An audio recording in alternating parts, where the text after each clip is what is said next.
So today we are doing exercise of chapter 2, acid, base and salts. Okay. Exercise is given in NCERT book, page number 34. Okay. So we will go question wise. Question number 1 says a solution turns red litmus blue. Its pH likely to be, options are 1, 4, 5 and 10. And we know that if a solution changes the color of the litmus from red to blue, it means it will be a base. And all the bases are having pH value more than 7 to 14. So it means the pH value given at option D 10 will be the answer. So we will write answer 1D pH 10. If it is a OMR sheet, then we will fill only the D वाला part. A, B, C, D OMR में होगा जो आपका half yearly exam होने के chances हैं. तो OMR seat मिलेगी और उसके ऊपर A, B, C, D और क्वेश्चन नंबर साइड में लिखा होगा. तो जो करेक्ट ऑप्शन है उसको आपने ब्लैक डार्कन कर देना है. If it is a question paper is on the copy, then it is better to write option and then answer also, because teacher is always asking कि sometime अगर option लिखने में गलती हो जाती है तो इसको देख के हम मार्क्स दे देंगे हम लोग. So follow both the things. ठीक है. Now second question says a solution reacts with curled egg cells to give a gas that turns lime water milky. The solution contains. Now by the experience or by the study of this chapter and experience of what? Experience of learning. ठीक है. We know that जो solution है lime water, जो अगर उसको milky बनाना है तो हमारे पास क्या होता है? CO2 गैस होती है, जिसके थ्रू हम लोग अगर लाइम वाटर में CO2 गैस पास करते हैं तो मिल्की हो जाता है. तो इतना तो हमें पता ही है. बाय द वे अगर मैं ये ना पता हो कि एग सेल्स में क्या केमिकल होता है, ठीक है, और एग सेल्स के अंदर क्या केमिकल होता है, वैसे कैल्शियम कार्बोनेट होता है. ठीक है. कैल्शियम कार्बोनेट जब HCl के साथ रिएक्ट करते हैं तो हमारे पास CaCl2 प्लस CO2 गैस और H2O लिक्विड बनता है, और ये CO2 गैस ही हमारा लाइम वाटर को मिल्की कर देती है. तो इसका मतलब इसमें अंदर क्या पूछा है कि सॉल्यूशन क्या है वो NaCl, HCl, LiCl and KCl. सो अगर देखा जाए तो HCl क्यों सिलेक्ट कर रहे हैं हम लोग इसमें से? Sir because rest all are metal chlorides and no and acids are never formed by metals. Yes. So it is only HCl which is the acid here. Yes sir. ठीक है. Now question number 3 says 10 ml of a solution of NaOH is found to be completely neutralized by 8 ml of a given solution of HCl. Means NaOH and HCl both are strong acid and base. NaOH is strong base, HCl is a strong acid. So when we neutralize them with each other, there is the complete ionization. Yes sir. ठीक है. So complete neutralization reaction takes place. Yes sir. So we can say that 10 ml, अगर हम इसको फिर unitary method से we can solve it कि अगर NaOH का 10 ml सोल्यूशन लिया है और 8 ml HCl को completely न्यूट्रलाइज करता है, और जब हम NaOH को 20 ml अगर लेते हैं हम लोग, NaOH अगर हम लोग 20 ml लेते हैं तो हमारा 8 into 20 by 10 ml equal to 16 ml HCl will be completely neutralized. Yes sir. Option will be D 20 ml. No sir. 16 ml sorry. Option will be 16 ml. ठीक है. नेक्स्ट पूछता है कि which one of the following medicines are used और is used for treating the indigestion. Indigestion का मतलब क्या होता है? जब हम पेट के अंदर एसिडिटी हो जाती है, ओवर ईटिंग कर लेते हैं. ठीक है. तो हमारा खाना ठीक से पचता नहीं है. अब हमारे को खट्टी खट्टी डकारें आनी शुरू हो जाती हैं. उसके लिए हमें क्या लेना पड़ेगा? ठीक है. इसमें क्या क्या दिया है उन्होंने? First is antibiotic. Antibiotic generally taken by oral और बाय वेन्स. ठीक है. To basically to remove the bacteria और to fast healing of the wounds. ठीक है. एनाल्जेसिक एंटी एलर्जिक टैबलेट्स होती हैं. ठीक है. एंटासिड वो होते हैं जिनके अंदर हमारा बेसिसिटी ज्यादा होती है, जैसे मिल्क ऑफ मैग्नीशिया था. Antiseptic is also just like to wash and then put on the wounds so that उसके ऊपर ज्यादा आगे से वो फैले ना. So which one is used for the indigestion? That is antacids. Okay. Question number 5 asks write the word equation and then balanced equation for the reaction taking place. Basically this type of the question pertains to the chapter number 1, chemical reactions wala. Yes, sir. There we studied the word equations and the balancing to them. So what is asking first, dilute sulfuric acid reacts with the zinc granules, यानी कि sulphuric acid है, then zinc है, तो इससे क्या बनेगा, zinc sulphate plus hydrogen gas. ठीक है, पहले हम इसको वर्ड इक्वेशन को लिखना है, तो वर्ड इक्वेशन में पहले यानी कि हम सेंटेंस लिखेंगे. उसके बाद जब हमने इसको केमिकल बैलेंस्ड इक्वेशन लिखनी है तो उनके फॉर्मूले के हिसाब से लिख देंगे. सो H2SO4 aqueous, ZnS solid, then ZnSO4 aqueous plus hydrogen gas. That is the part A. Part B asks, dilute hydrochloric acid react with magnesium ribbon. Magnesium ribbon or magnesium is the same thing basically, so don't get confused. And hydrochloric acid बात करता है तो HCl आ जाएगा. First you write the HCl, hydrochloric acid, magnesium बनेगा magnesium chloride plus hydrogen gas. फॉर्मूले के अंदर लिख दें ट्वाइस ऑफ HCl. 2 क्यों आया, बिकॉज ऑफ बैलेंसिंग पर्पस से.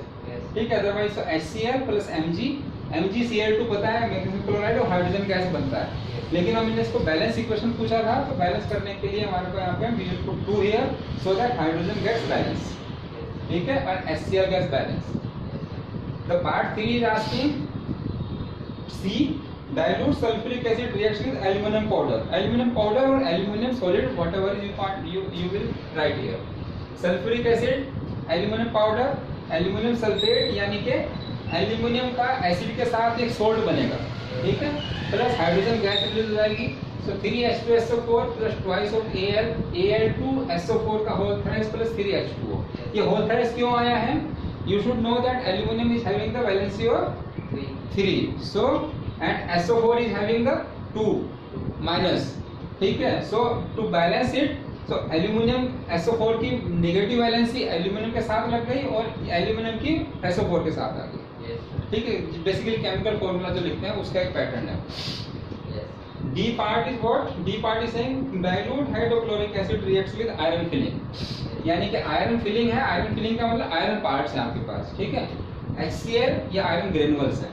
So hydrochloric acid plus iron, ferric chloride plus hydrogen gas, and the reaction will be twice of HCl plus Fe, twice of FeCl3 and 3H2. ठीक है. Question number last यानी कि last note last question number 6 पूछता है compound such as alcohol and glucose also contains hydrogen but are not categorized as acid. इसी type का question एक similar line के ऊपर आया था पहले ब्लू बॉक्स क्वेश्चन में. ठीक है, उसने उससे पूछा था कि उनको उसमें एसिडिटी क्यों नहीं है और वो लिटमस पेपर वगैरह क्यों नहीं चेंज करते. This type of the question was there, but this type of the answer are to be given based on the activity 2.8 और पेज नंबर 20. अगर क्वेश्चन 3 मार्क्स में आता है तो it is better to free hand sketch बना दो. एक beaker ऐसे बना दो, यहाँ पे इंसुलेटिंग मटेरियल का 2 कंडक्टिंग रोड दिखा दे. बुक के अंदर यहाँ पे नीचे दिखाया हुआ, यहाँ दिखाया या यहाँ दिखाया, एक ही बात है. Basically a purpose is what? Purpose is to hold the nails or conducting part. Put the 6 volt battery, they are saying 6 volt battery. ठीक है, because 6 volt battery we are saying 6 volt is adequate to give the adequate to supply the current through the solution. Yes sir. ठीक है, so and this is the K is a switch, this is a bulb or minimum voltage. ठीक है, which we can work on the 6 volt. What you will do here? You will take a solution of the glucose C6H12O6 or the alcohol C6C2H6OH. ठीक है, we will switch on the circuit by putting the plug into the switch and we see whether bulb glows or not. If it bulb glows, then it means there is a circuit is flowing. मतलब complete circuit is there. Means current will start flowing from this path and then go via solution through the ions and then complete the circuit. Then bulb will glow. If the circuit is not complete, it means current starts, electrons start flowing like this, and then not passing through this to this through solution. Then circuit is not complete and bulb will not glow. So what we observe here? We observe that bulb is not glowing after switching on the plug key. It means there are no ions. There is the open circuit. ठीक है.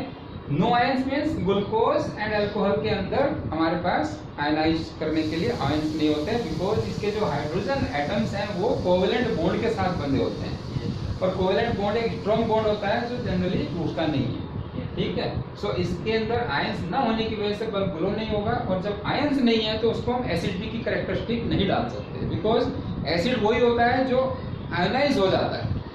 Base वो है जो ionise हो जाता है, ionise होकर के बेस OH आयन दे देता है और एसिड जो है H और H3O आयन दे देता है। अब अगर इसके अंदर कंडक्शन नहीं होता है तो H आयन और H3O आयन और OH ion is not there, therefore it is not categorized as acid. इन्हीं को पॉइंट्स में लिख दें। 3 मार्क्स का क्वेश्चन है, 3 4 7 पॉइंट लिख देंगे फिगर बनाने के बाद, you will get full marks. ठीक है, पहला point, take a solution of the glucose. ये नहीं लिखना आपने एग्जाम में, answer as per activity 2.8 is not a part of the answer. Answer will start from here. Take a solution of glucose और alcohol in a beaker, insulating beaker होना चाहिए कोई भी। फिक्स 2 नेल्स और conducting rods. Why we are taking the insulating beaker, हम लोग इसको steel का बकेट भी ले सकते हैं, बट अगर हम इसको करंट फ्लो करते हैं और ये कंडक्टिंग पार्ट है तो यहाँ से कंडक्ट करंट जो है इसके थ्रू भी जा सकती है।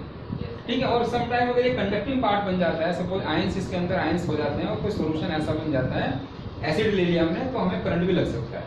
ठीक है, that's why we generally put a non insulating, मतलब इंसुलेटिंग बीकर, और ग्लास का बीकर होता है। ठीक है, बीकर, फिक्स 2 नेल्स और conducting rod as shown in figure. इतना ये 2 नेल्स लगा दो इसके अंदर।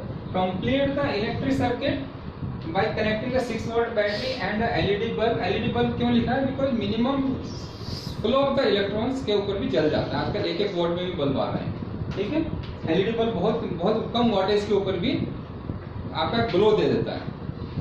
तो LED bulb and switch, then what are switch on the circuit by putting the plug into the switch, and it is observed that bulb does not glow.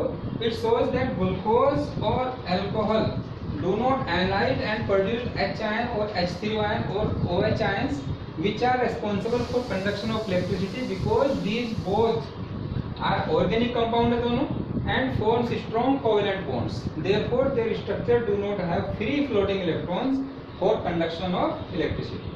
It proves that these are not categorized as an acid. आपके marks full हो जाएंगे अगर आपने activity का figure बना दिया और ये 3-4 पॉइंट लिख दिए। ठीक है, 3 मार्क्स कंप्लीट मिल जाएगा। So this is the up to question number 6। आगे हम नेक्स्ट में पढ़ते हैं। ठीक है, इसमें से जो लिखना है वो आप लिख लो, और क्वेश्चन टोटल 15 है इस एक्सरसाइज के। We have to complete all 15 questions. ठीक है, राइट फास्ट। Thank you.